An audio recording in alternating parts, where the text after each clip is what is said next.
I sat at my own kitchen table, coffee cooling in my hands, as my son leaned against the counter and called me worthless. The word sliced sharper than any knife in the drawer. 30 years of mortgage payments, double shifts, and sleepless nights, dismissed in a single breath. Worthless.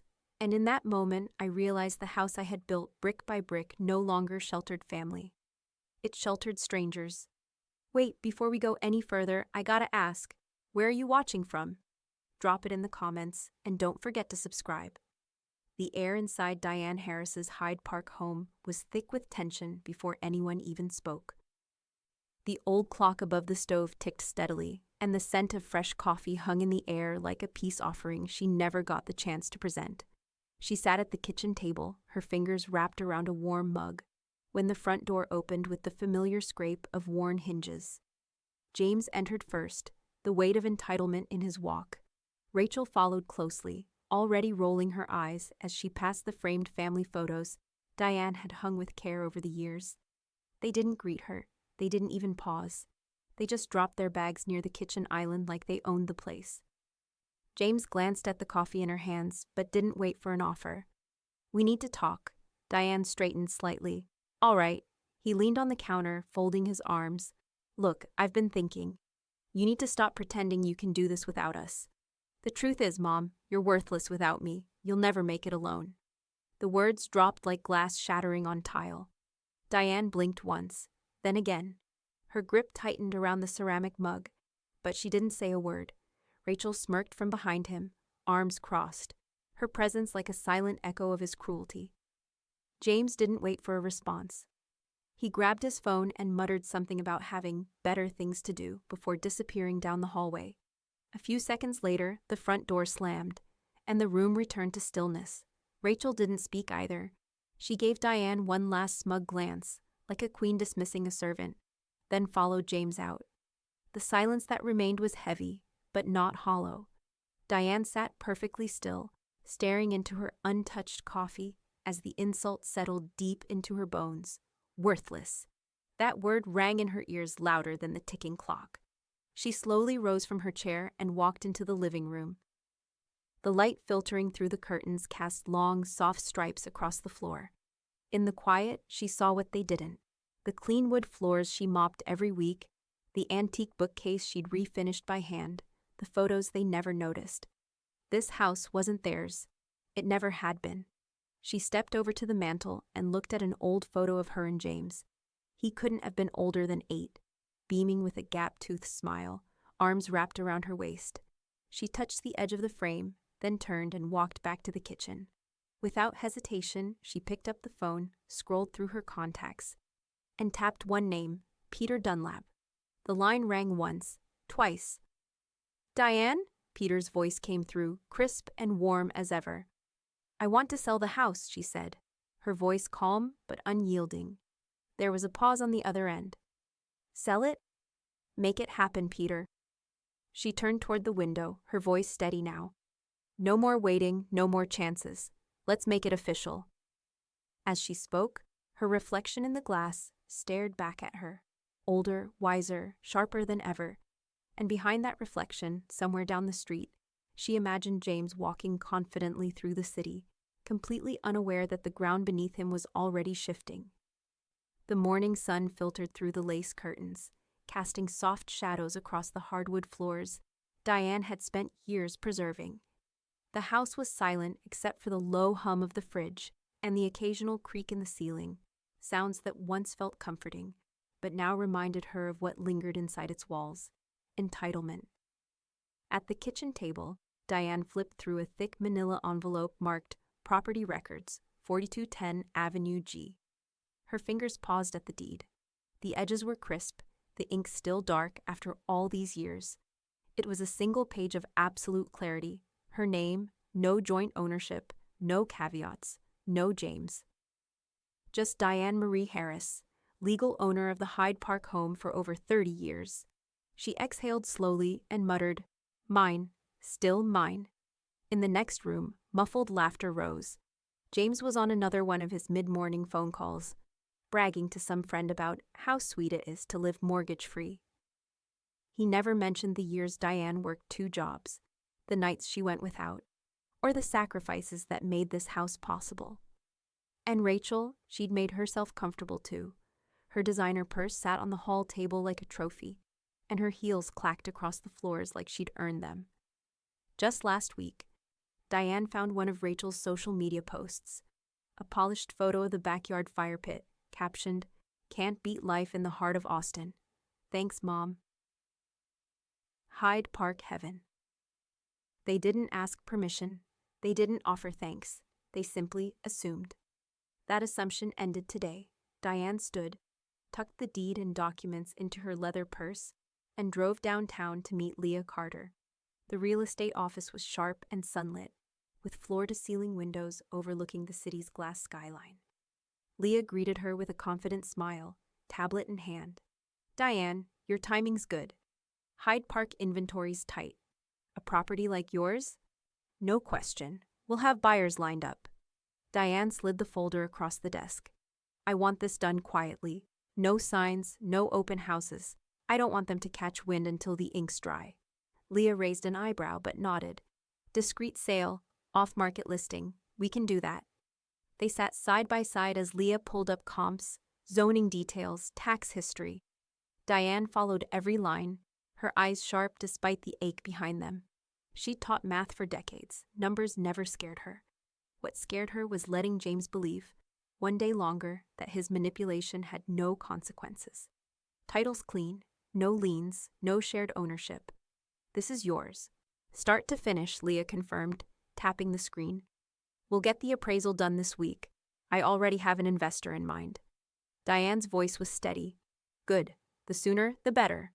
Back home, James was rummaging through the pantry, yelling out complaints about the cereal being too healthy, while Rachel lounged barefoot on the back patio, sipping her second mimosa. The entitlement practically vibrated off them. Later that night, as Diane sat in her bedroom, sipping chamomile tea and reviewing Leah's follow-up email, her phone buzzed. A notification. Rachel had posted again. This time, it was a picture of her and James on the front porch, holding glasses of wine, smug smiles on both their faces. Her caption read, "Living the dream in Mom's house. Grateful Hyde Park life." Free living. Diane stared at the screen. She didn't feel rage. She didn't feel sadness. What she felt was clarity and almost surgical sharpness. She took a screenshot. Her thumb hovered for just a moment. Then she opened her messages and typed, "To Peter Dunlap, attached image." "Let's get the papers ready." She hit send, leaned back in her chair, and allowed herself a quiet smile as she listened to the distant sound of laughter coming from the living room. They were still enjoying what they thought they owned, and she was about to prove just how wrong they were. The sound of the office printer clicking and whirring was the only noise between them. Peter Dunlap slid the final page of the contract across the polished oak desk, then placed a sleek black Montblanc pen on top. Diane stared at the line where her signature belonged. "Take your time," Peter said, watching her face carefully. "Once this is done, there's no undoing it. I know." Her voice was calm, but there was a weight behind it. A quiet finality that didn't exist the last time they sat across from each other. Outside the floor-to-ceiling windows, the Austin traffic buzzed past like an orchestra of chaos.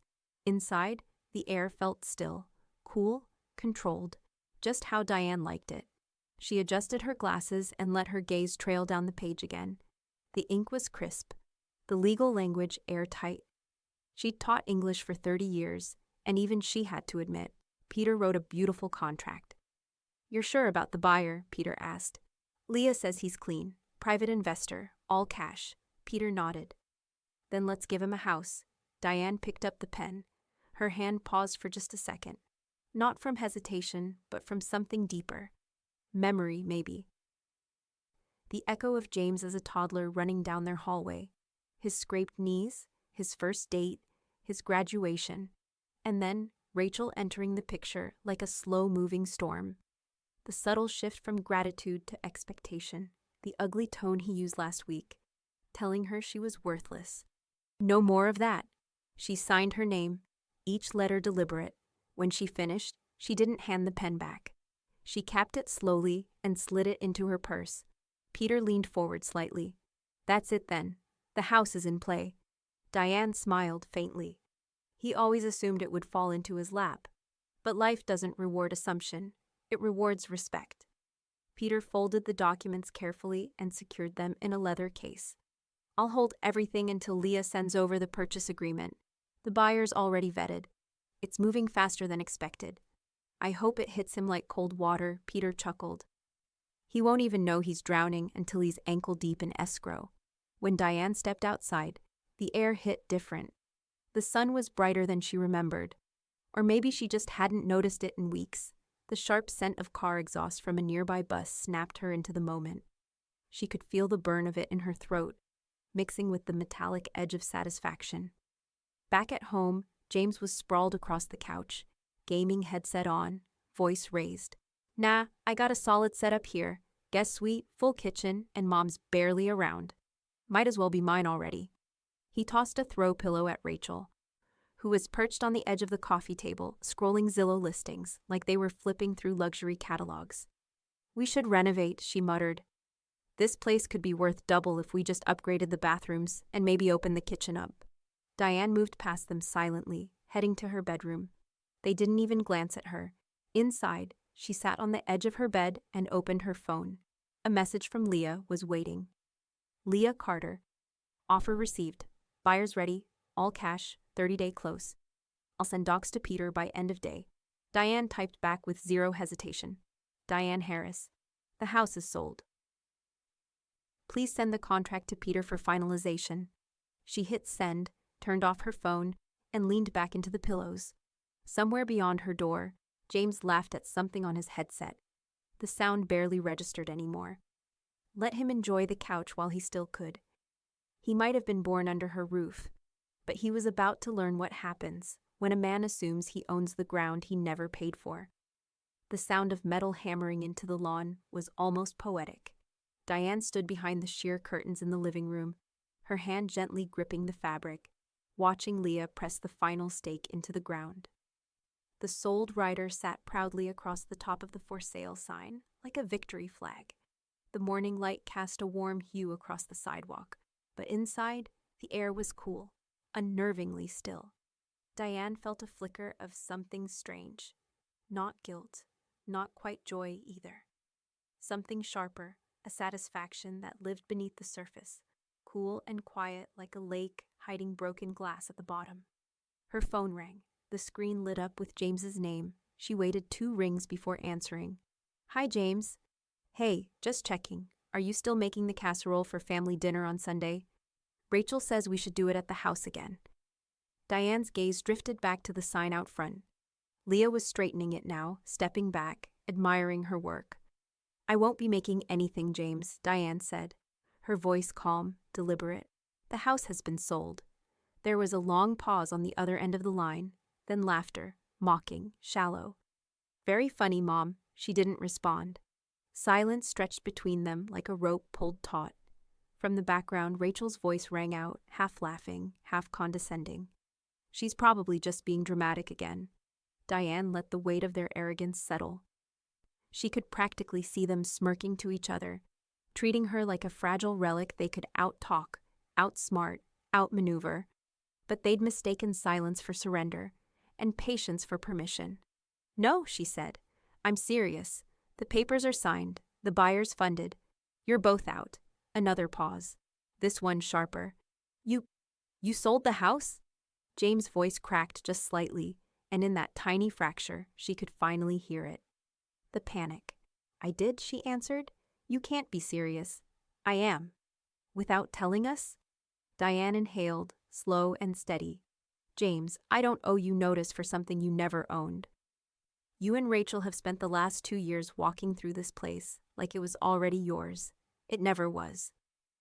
On the other end, the silence shifted, hardened. We'll talk about this later, he snapped, and before she could respond, the line went dead. Diane set the phone down gently on the side table. Her fingers didn't tremble, her breath didn't catch. The storm had passed and left her standing. She turned and walked to the front door, opening it slowly. Leah was still out front, brushing grass clippings from her skirt, clipboard in hand. Looks good, doesn't it? Leah said, a knowing smile tugging at the corner of her mouth. Beautiful, Diane replied. The red letters of the sold sign gleamed against the white post, bright as blood in the morning sun. The house had never looked more hers, and more ready to no longer be. Leah tucked the clipboard under her arm. Next steps? Peter should have the closing timeline by now. I want this done quickly. No delays. Understood. Leah headed toward her car, heels tapping against the concrete, crisp and confident. Diane stood on the porch for a moment longer, the breeze brushing past her shoulders. She could smell fresh-cut grass, a trace of gasoline from a neighbor's mower, and somewhere faint, jasmine from the side garden Rachel had once trampled with her stiletto heels. She stepped down onto the lawn, walked over to the sign, and brushed a piece of lint from the corner. Just beneath the bright red sold, her reflection flashed briefly in the metal stake. Older, yes, but not broken, not worthless, not his to claim. Her phone buzzed again. A single text from James. You're being ridiculous. You can't do this. Diane didn't bother replying. She turned, walked back inside, and closed the door behind her with a soft click, just as final as any slammed one. The knock came just after noon, sharp, insistent, and too familiar. Diane didn't flinch. She had been expecting it. Through the stained glass panel of the front door, she saw the blurry outlines of James and Rachel. James's hand was balled into a fist, hovering like he might knock again, or punch straight through the wood. Rachel stood behind him, arms crossed, mouth already in mid-complaint. Diane opened the door just enough for her voice to carry. You're wasting your time, she said calmly. James didn't smile. You sold the house, he demanded, without telling me? Diane stepped into the doorway. The warm Austin breeze stirred the hem of her blouse. Correction, I sold my house. And I didn't need your permission. You can't be serious, Rachel snapped, pushing forward. You didn't even give us a chance to move out. You were never moving out, Diane cut in, because you always assumed you were staying in. That was your first mistake. James's face flushed. You blindsided us. Who even buys a house without seeing it? An investor, Diane replied, lifting a manila envelope from a side table just inside the door. Cash offer, no contingencies. Deal closed this morning. He reached for the envelope, but she pulled it back. Not for you. This is for my attorney. You'll receive a formal copy soon. Rachel's laugh was cold. You're throwing your family out. Do you know how insane that sounds? No, Diane said, her voice even. What sounds insane is living under my roof, mocking me to my face and assuming I'd fund your lives forever. James's fists clenched at his sides. This house was supposed to be mine one day. It was never promised, Diane said. You assumed. You depended on my silence. That was your second mistake. He looked past her into the living room, at the stacked boxes by the hallway, the absence of his gaming chair, the walls bare where Diane had taken down her photographs. Where's my stuff? He asked, stepping forward again. Already gone, she said. I had the movers bring everything to your storage unit. You'll find it there. James laughed bitterly, but there was no strength in it. Unbelievable. After everything I've done for you? You mean living in my home, eating my food, and draining my savings while calling me worthless? Diane's eyes narrowed. That everything? Silence stretched between them. Rachel was the first to break it. You're going to regret this. No, Diane said. I've regretted not doing it sooner. Rachel opened her mouth again, but James raised a hand, quieting her. For the first time, his shoulders slumped slightly, like the truth had landed heavier than expected. Diane nodded toward the sidewalk. You can take a picture of the sold sign on your way out. I heard Rachel's good at hashtags. Rachel's eyes flashed. You bitter. Careful, Diane warned. You're standing on a porch that no longer belongs to you. James exhaled slowly, as though trying to control something boiling just beneath the surface. We'll fix this. You can't just erase us from your life like we're renters. But Diane stepped back, one foot inside the doorway. Renters pay. You didn't even manage that. The door clicked shut between them. Inside, Diane leaned against the wood, letting out the breath she hadn't realized she was holding. Her hands trembled, not from fear, but from the overwhelming calm that followed chaos. A storm had blown through, and for once, She hadn't let it pull her under. Across the living room, her phone vibrated on the table. She walked over and read the screen. Rachel. You're going to pay for this, you selfish old witch. James. We're coming back later. This isn't over. Diane didn't respond. Instead, she opened her email and forwarded the final sale documents to Peter, her attorney, with a brief subject line. Transfer complete. Prepare for whatever they try next. She watched the screen for a moment, then looked out the window just as James peeled out of the driveway, tires screeching, Rachel shouting from the passenger seat. Diane turned away, calm as ever, and went to brew another cup of coffee, just as her phone pinged again with an alert from the security system. Front lock. Tampering detected. The trucks pulled into the driveway just after dawn, their engines grumbling like warnings. Diane stood at her front window, coffee in hand, watching the movers disembark in crisp uniforms, efficient and unfazed. It was barely 7 a.m., and already the Texas heat was thick in the air, clinging to the sidewalk and fogging the glass with breathy condensation. She didn't flinch. This was a morning she had prepared for down to the last signature. Inside, the house was quiet. Echoes of James's voice yelling at football games or Rachel's high heels pacing across the tile were replaced with silence and the soft hum of boxes being loaded onto dollies. Master bedroom first, the crew lead said. Label all personal boxes. Storage. Harris. Diane nodded. That's right, and double wrap the glassware. It's theirs. But I'm not petty. One mover gave her a look, curious, maybe sympathetic, but said nothing. They were paid to lift, not listen. Diane moved to the porch, folding her arms as the morning sun broke over the oak trees. Every slam of a box into the truck felt like a door closing on the past, and she welcomed the sound. At 9:11 a.m., a black SUV turned the corner hard, tires squealing as it pulled into the drive. James was behind the wheel, face twisted with confusion. Rachel's sunglasses came off before the car even stopped. They climbed out like they'd been summoned to a crime scene. What the hell is going on? James barked, his voice hoarse and already rising. Rachel pointed at a man wheeling a box of books down the steps. You can't just take our stuff. That's illegal. Diane didn't move. She waited for them to come to her. When they did, she handed over a thick envelope with her attorney's letterhead printed clearly across the top. James snatched it open and scanned the first few lines. His eyes darkened. Eviction? Are you serious? You got 30 days, Diane said evenly. Same as anyone else would. You didn't leave, so now you're being removed legally. You could have just talked to us, Rachel snapped, gesturing at the trucks. But no, you had to pull a stunt. Diane stepped down one stair, closing the space between them. You lived here rent-free for nearly 2 years. You disrespected my space, used my utilities like you were owed something, and called me worthless in my own kitchen. This isn't a stunt.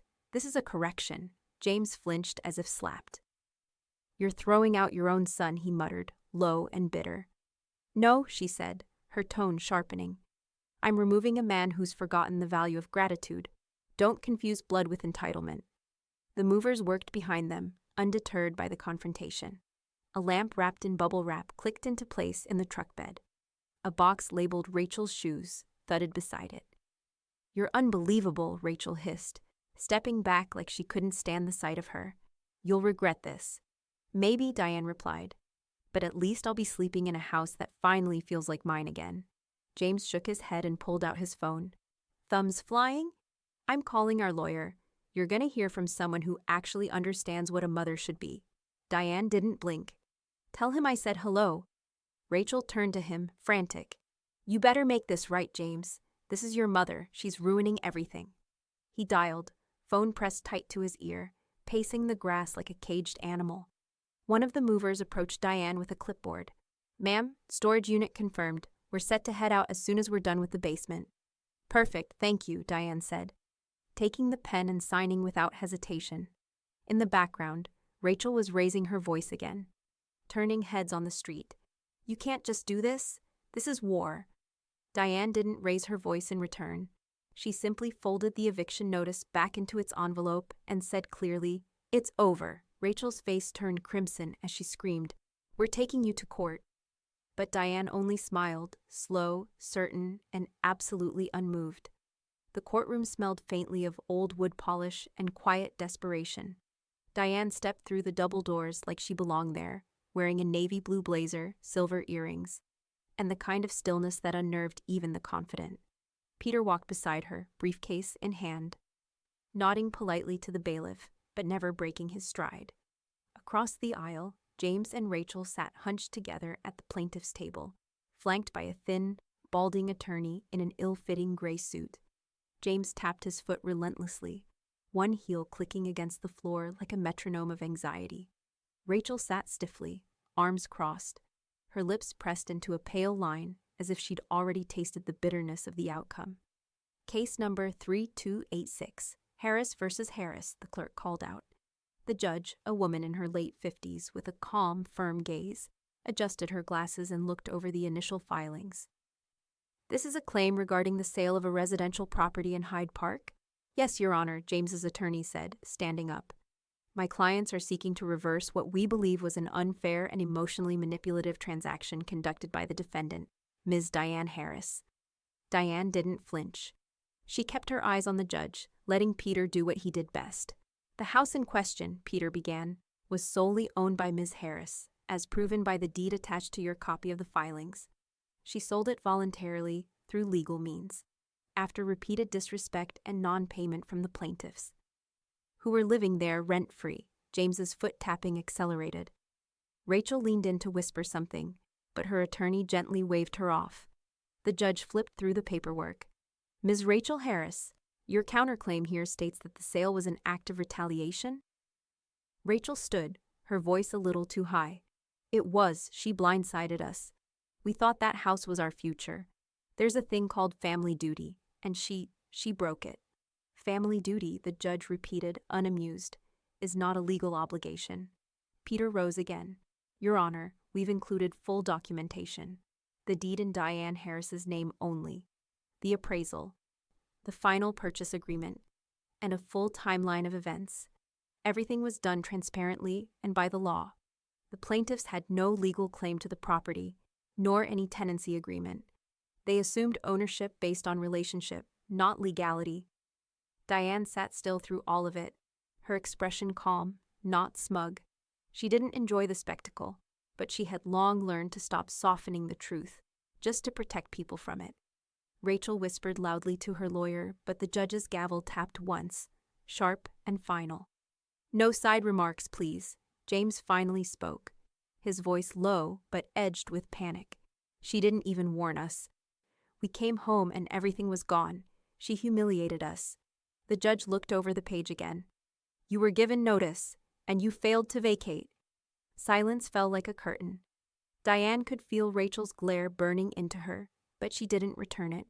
Instead, she looked at the judge, measured, calm, rooted like a mountain refusing to move. The judge leaned back slightly, fingers steepled in thought. I'll need time to review the full documentation before issuing a ruling, but I'll be honest, this doesn't look good for you, Mr. and Mrs. Harris. James's foot finally stilled. Rachel's shoulders sank a half-inch, and Diane, for the first time that day, allowed herself a slow exhale. Not relief, but confirmation. The fight was far from over, but the scoreboard had started to shift. Diane sat across from Peter in his downtown office, the hum of traffic outside barely audible through the thick glass windows. Her hands were folded neatly in her lap, posture straight, eyes steady. A fresh pot of coffee steamed between them, untouched. She wasn't here for comfort. She was here for clarity. Peter scanned a set of documents before setting them down with a sharp flick. They've underestimated you, he said, admiration sneaking into his voice. Frankly, so did I. Most people in your situation would have backed down by now. Diane gave a slow nod. That's because most people haven't spent decades being told they're fragile. I'm not. He leaned back in his leather chair, considering her. Good, because if they come back with a motion to delay or file an appeal, we need to be ready. You sure you want to keep pressing forward this hard? She didn't answer right away. Instead, she reached into her purse, pulled out her reading glasses, and reviewed the court timeline he'd laid out. Her voice was quiet but firm when she finally spoke. I've bent for James his entire adult life. Gave him space, gave him second chances. This time, I'm not the one who needs to adjust. Peter gave a small, satisfied smirk and passed her another folder. Then let's prepare for what's next. I want to bring in a real estate expert, just in case the judge rules that the buyer needs reconfirmation of the sale terms. It's procedural, but it's a good safety net. Diane nodded and pulled out her phone. With a few quick taps, she dialed Leah. Diane! Leah's voice came through, bright and efficient. Everything okay? I need to explore a backup buyer, Diane said. Not because I doubt the sale, but because I won't let a court decision leave me exposed. Can we start making a list? Leah responded without hesitation. Absolutely. The house's location alone has 10 waiting offers. I'll send over the strongest ones by tomorrow.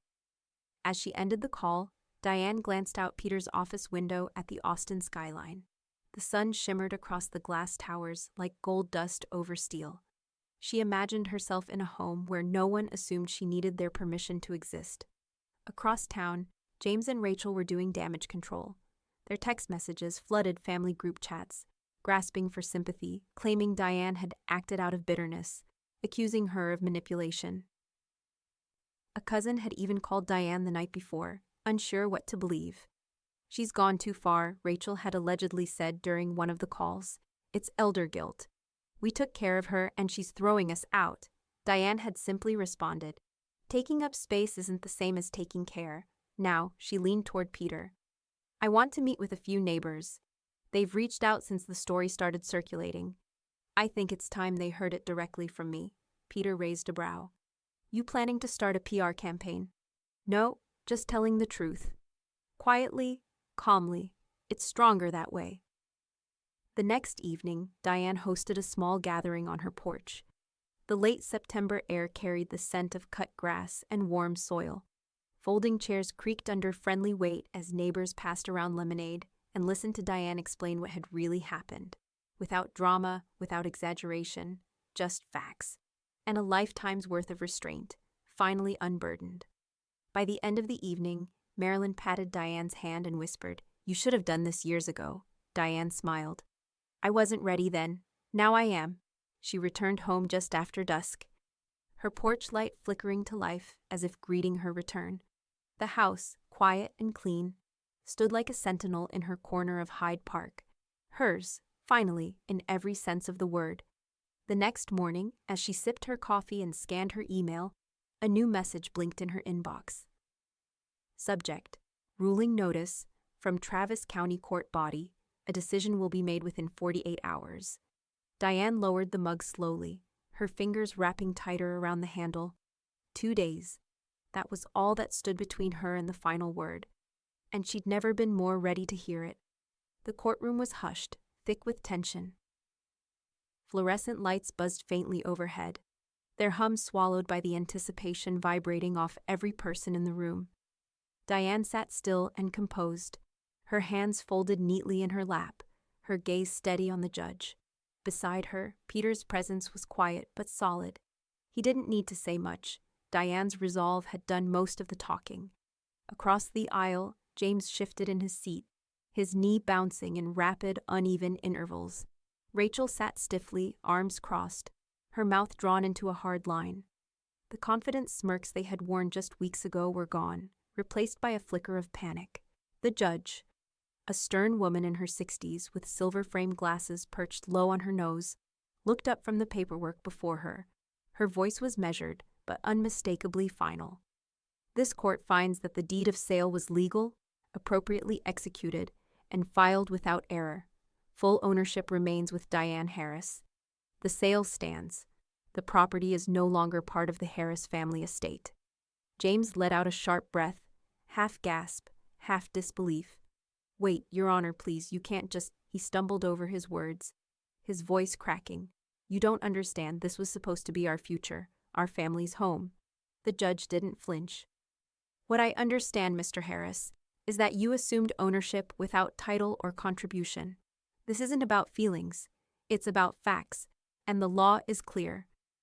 Peter barely suppressed a grin.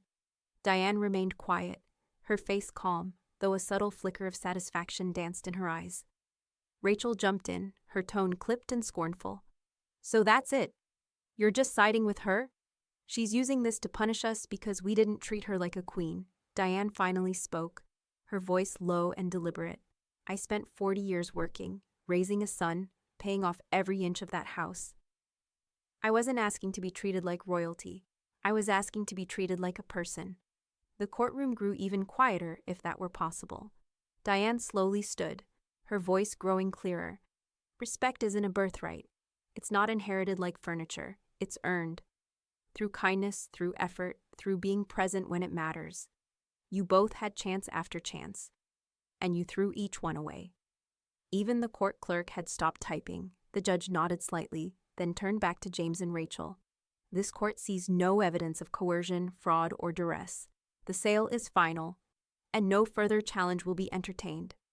Rachel opened her mouth as if to argue again, but James grabbed her wrist, stopping her. His hand trembled slightly. Diane turned to leave, Peter rising beside her. Her purse was slung over her shoulder, light now, not because anything inside had changed, but because she had finally let go of years of unspoken pain. They reached the courtroom doors when James's voice rang out behind her. Wait, she paused, slowly turned. He stood there, eyes bloodshot, his jaw clenched. It was me, he blurted. The car window, I broke it. I threw a brick through it the night before you signed the papers. The judge's head lifted sharply. Peter froze beside Diane. James kept going, his face flushed. I was trying to stop you. I thought if I could scare you, slow you down, maybe you'd think twice. But you didn't. You went through with it anyway. For a moment, Diane didn't speak. The courtroom waited with bated breath, unsure whether this was confession or collapse. You broke my window to keep my house, she said quietly, her voice like glass, clear, cold, unshakable. I just didn't know what else to do, James muttered. I panicked. Rachel backed away from him, whispering something under her breath. The judge turned to the bailiff. Add that confession to the record. Charges for property damage will be reviewed separately. Diane's fingers gripped the door handle, but she didn't walk out just yet. Instead, she faced her son one last time. You thought you could destroy what I built to keep it for yourself. All you did was prove why you never deserved it. Then, without another word, she opened the door and stepped into the sunlight, the ruling and the truth echoing behind her like a gavel sealing fate. The crunch of glass beneath the tread of a police officer's boot was the only sound as Diane stood on the driveway, arms folded, watching the slow sweep of flashlights across the shattered remains of her driver's side window. The summer heat clung to the pavement, but the air around her felt cold, tight with tension and something else entirely. Vindication. The officer knelt down and bagged a brick with a faded sticker still half clinging to one side. Thrown through the window, right here, he muttered to his partner. No signs of forced entry otherwise. Definitely intentional. Diane said nothing. She didn't need to. The court ruling was barely a day old, and already her son had proven the judge right. Minutes later, a black SUV screeched to a halt in front of her house. James leapt out before the engine had finished rumbling, his movements frantic, like someone still hoping to rewrite a reality already printed in ink. Rachel followed close behind, wearing oversized sunglasses despite the dusk. What the hell is going on? James demanded, eyes scanning the police cruisers, the tape, the clipboard in one officer's hand. Rachel was already posturing. Is this your new hobby now, Mom? Framing your own son? One of the officers stepped forward, glancing between Diane and the couple. You James Harris. James looked irritated. Yeah, what's this about? We're investigating a report of vandalism. Ms. Harris filed the claim this morning. Rachel scoffed. Vandalism? You've got to be kidding me. James was silent. His gaze flicked from the broken glass to the brick sealed in the plastic bag. His face twitched, just for a second, but Diane caught it. She always did. Sir, the officer said, voice firm. Do you know anything about this damage? Rachel answered before he could. Of course not. We haven't even been near this place since court. But James didn't echo her defense.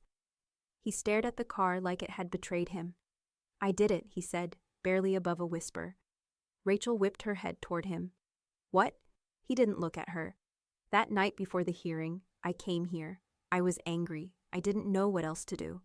I thought if I delayed things, maybe she'd reconsider.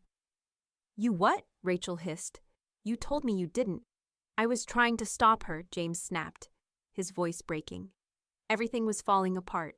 The police officer raised an eyebrow, writing quickly in his notepad. Thank you for your honesty, Mr. Harris. That's going in the report. Rachel's face went pale, the color draining faster than her pride. She turned to Diane, her tone venomous. You planned this. You wanted him to mess up. You knew he'd crack, and you set him up. Diane blinked slowly, her posture steady, her voice like quiet thunder. No, Rachel, I gave you both every chance to walk away with dignity. Instead, you showed me exactly who you are. This is your fault, Rachel spat, her hand trembling. You pushed him into this. Diane didn't move. No, Rachel, this is his doing, and yours. I'm simply cleaning up the mess. James looked at the ground. For once, he had nothing left to argue. The officers finished taking statements and handed Diane a copy of the report, promising to forward the charges to the county prosecutor. The flashing lights receded down the street, casting long shadows across the lawn before disappearing around the corner. Peter called just after sunset. Diane answered without greeting. Charges are being processed, he said. We'll schedule a hearing to address the vandalism. Judge wants everything formalized. No surprises. Diane stood on the porch, one hand resting lightly on the frame of the open screen door. Good, she said softly, watching James and Rachel get into their SUV without looking back. Let's finish what they started. The courtroom was silent, so quiet Diane could hear the distant hum of the fluorescent lights above her. She sat upright, hands folded calmly in her lap, a navy blue blazer draped neatly over her shoulders. She didn't blink when the judge returned, files tucked beneath one arm, glasses sliding slightly down the bridge of his nose. James was shifting in his seat again. His leg bounced uncontrollably, a nervous tic Diane hadn't seen since he was a teenager, trying to talk his way out of detention. Rachel sat beside him, arms crossed tightly, her face stiff with fury barely held in check. All rise, the bailiff announced. The room stood, and the judge took his seat, adjusting his robe before speaking. In the matter of Harris versus Harris, he began, flipping through the file. This court has reviewed the documentation thoroughly. Property ownership, sale contracts, and the related vandalism incident. His eyes drifted across the room before settling on James. And it is abundantly clear, this house was never yours to claim. Rachel muttered something under her breath. Diane caught the word rigged. The judge continued, unbothered. This court finds in favor of Diane Harris. The property was legally sold by the sole owner, without coercion or deception. That decision stands. Further, regarding the criminal damage to personal property, Mr. James Harris is found liable. He will pay restitution for the damage to Ms. Harris's vehicle. James slumped as if the words had physical weight. And, the judge added, almost as an afterthought, given the nature of this case and the persistence of false claims, both Mr. and Mrs. Harris are hereby fined for filing a frivolous civil suit. The gavel hit the block like thunder. Diane didn't smile. She didn't gloat. She simply exhaled, as if letting go of something she'd been holding in for far too long. Next to her, Peter leaned in and whispered, "It's done." The courtroom emptied slowly.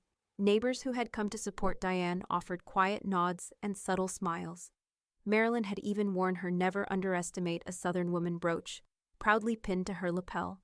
Outside the courthouse, a few of them had gathered with fresh lemonade and homemade brownies like it was a church picnic, but the kind without preaching. "You did it, Diane," someone said. "No," Diane answered, looking out over the city skyline. "I just stopped letting them do it to me." Later that evening, as the Texas sun dipped low behind the oaks lining her front yard, Diane stood barefoot on her freshly swept porch, sipping a glass of iced tea. A soft breeze rolled in, rustling the wind chimes that had hung untouched for years. For once, they weren't drowned out by raised voices or slammed doors. Her phone buzzed on the patio table. One new message. "James, I was wrong. Please forgive me." She stared at it for a long moment before typing slowly, deliberately, "Diane, I don't owe you forgiveness. You owe me respect." She didn't press send immediately. She reread the message twice. ensuring it held no venom, only truth. Then she tapped the screen and set the phone down. Inside, Rachel's name had begun to trend on local forums.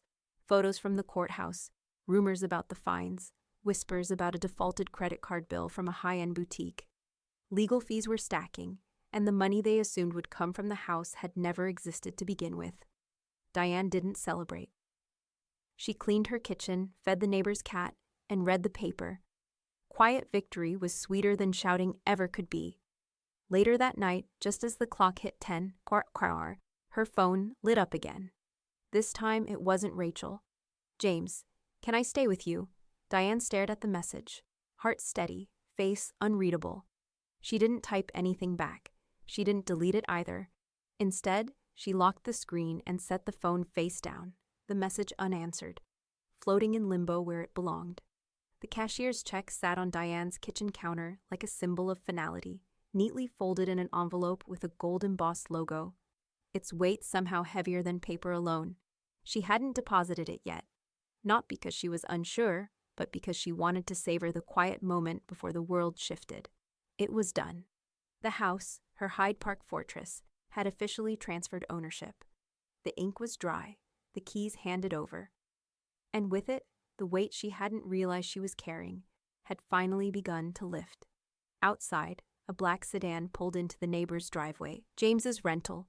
Not their home, not anymore. The two-bedroom unit was half the size, with beige siding and a creaky porch that sagged under weight it wasn't built for. Rachel stood outside the car, arms flailing, her voice piercing the air. Diane didn't need to hear the words to understand the tone. Rage, blame, resentment. From behind the curtain, Diane watched James shrug off his wife's accusations and walk toward the house, unlocking the front door with a slumped posture. His clothes hung looser on him now. Defeat didn't wear well on him. Diane turned away and opened the envelope. 6 figures, clean, powerful, untouchable. She allowed herself a smile as she reached for her keys, no longer the rusted sedan she'd driven for years. Parked neatly in the driveway was a brand-new, pearl-white Lincoln SUV. Not flashy, just dignified. Like her, a small indulgence, long overdue. Marilyn leaned out the passenger window and waved. "Ready for Fredericksburg, or are you still admiring the ink?" "I'm ready," Diane called back, tucking the check into her bag. They drove out with the windows down, the hill country air fresh and cool against their faces. The bluebonnets were blooming early this year, and Marilyn brought up every memory they'd ever made on the back roads. Roadside peach stands, broken GPS routes. The time they got lost and ended up at a biker bar outside Kerrville. "Feels good, doesn't it?" Marilyn said, sipping her iced tea from a mason jar she'd packed herself. "It feels like breathing for the first time in years," Diane replied, her voice light. At the winery, they toasted to new chapters. Diane didn't speak about James or Rachel. She didn't have to. Their absence was its own kind of celebration. Back in Austin a few days later, Diane returned to her tidy new apartment. Smaller, yes, but every inch was hers. No ghosts in the walls, no lingering expectations. She brewed a pot of chamomile tea, let the steam fog the window, and curled up on her velvet reading chair as dusk crept in. The stillness didn't feel empty. It felt earned. Her phone buzzed on the side table. She glanced down. "James, I was wrong. Can we talk?" The text glowed against the dark screen like a last-ditch flare in the night. Diane read it once, then again, before setting her mug down and picking up the phone. Her fingers hovered over the keyboard, but she didn't need to think long. "Diane, there's nothing to discuss." She sent it, no explanation, no opening for debate. Just the truth, clean and quiet, like her new life. Outside, the night settled around her. A distant siren faded into silence. Somewhere across town, James would read the message and realize something he'd never understood before. That sometimes, when people walk away, they aren't bluffing. They're done. The morning sun spilled across Diane's windows like gold paint. Soft, slow, deliberate. She stood barefoot in her new kitchen, fingers curled around a fresh mug of coffee, her breath calm and steady as steam rose in front of her. For the first time in years, the silence didn't sting. It soothed. Across the small round table, Marilyn scrolled through her phone. Well, she muttered, tapping the screen. James and Rachel have been quiet lately. Either they're hiding from the world or plotting something new. Diane didn't look up. Let them hide. They were never that good at facing consequences. She walked to the balcony, sliding the glass door open to let the crisp fall air roll through. Below, the trees of Hyde Park had just started to turn, their edges tinged with amber and rust. A jogger passed by with a golden retriever, its tongue flapping joyfully. Diane smiled. Freedom had a taste now: warm coffee, unscheduled days, and her name alone on the mailbox. Later that afternoon, a padded envelope arrived in her mailbox. The return address was familiar: James and Rachel's condo. Diane opened it at the kitchen counter with a knife, her grip firm but not rushed.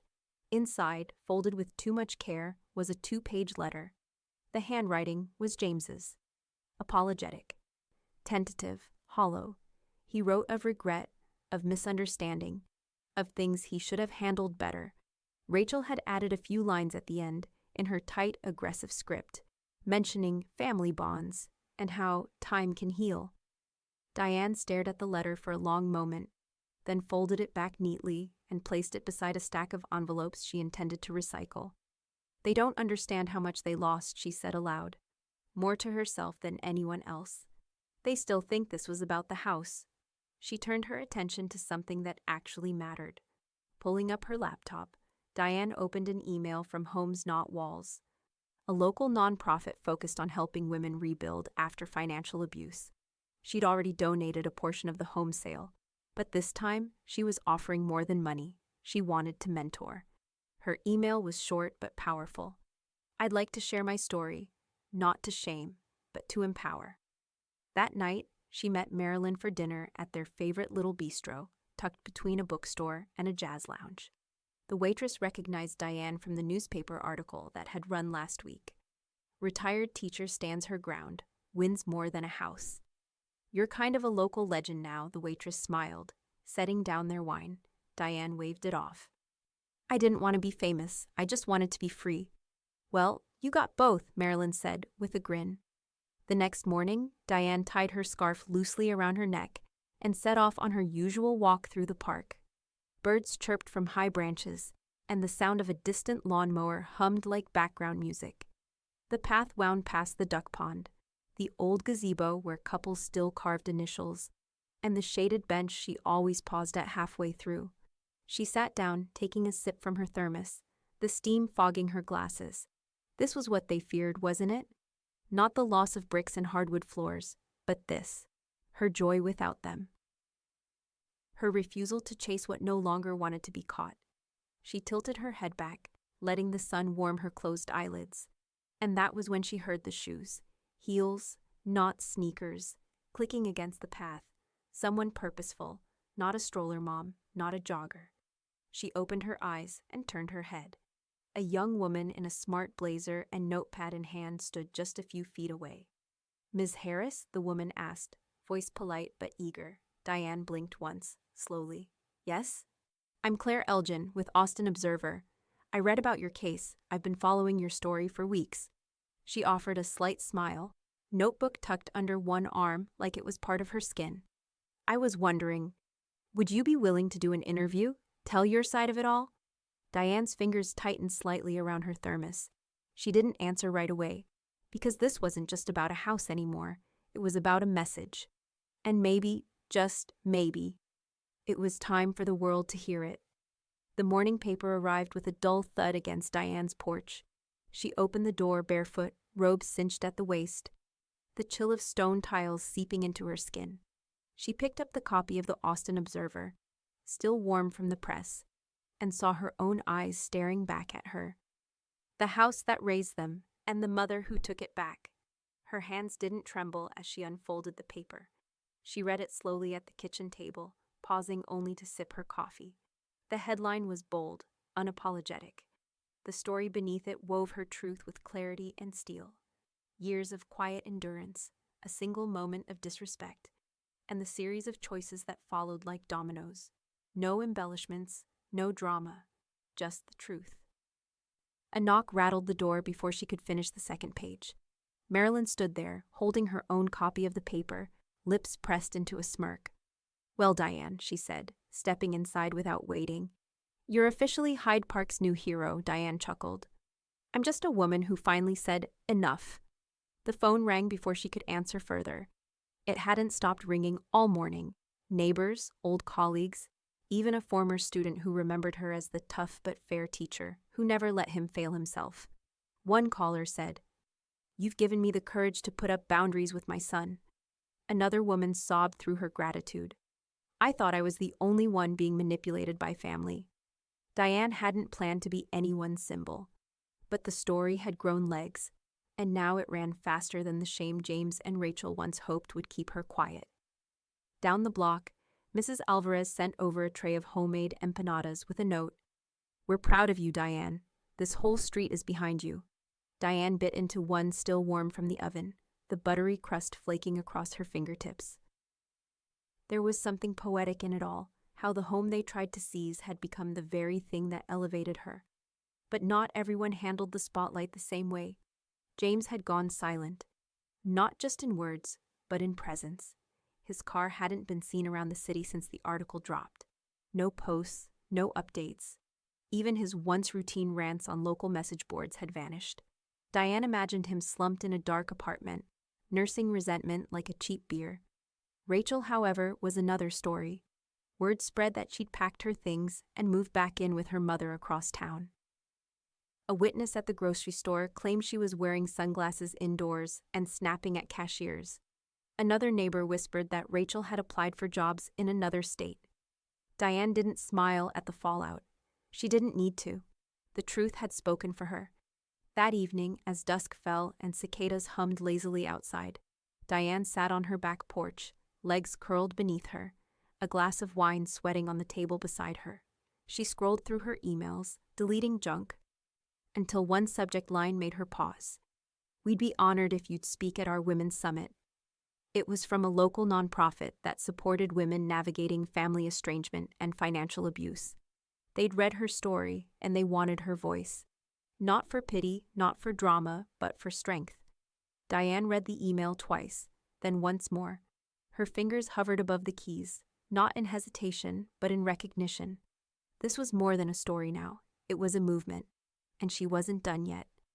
As the porch light flickered on, another notification buzzed across her phone, a new text from an unknown number. "Claire Elgin, Austin Observer. Your interview sparked an enormous response.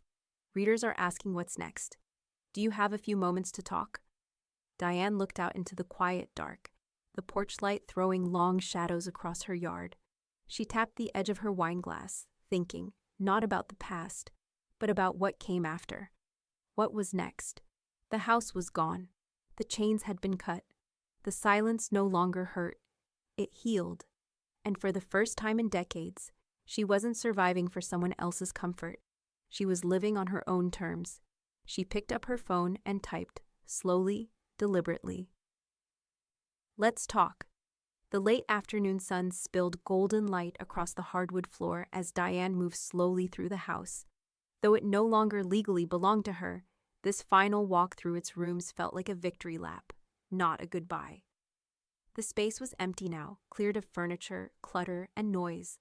But it was far from hollow. It held every inch of her story. Her fingers brushed across the edge of the fireplace mantel where James had once propped up trophies, and where Rachel had once complained about the outdated brickwork. The same brickwork Diane now saw as solid. Weathered, yes, but proud, like her. She paused at a built-in shelf near the hallway, set down a small box, and carefully opened it. Inside, a few worn photo albums rested like fragile treasure. Diane eased into the spot where the sun hit just right, sat cross-legged, and flipped open the first cover. There she was, years younger, arms wrapped around a toddler James, both laughing, his tiny hand gripping her necklace. A summer memory. Another photo showed a younger Marilyn pouring lemonade into plastic cups on the same porch they still sat on today. Diane smiled softly, letting the silence fill the space where chaos once reigned.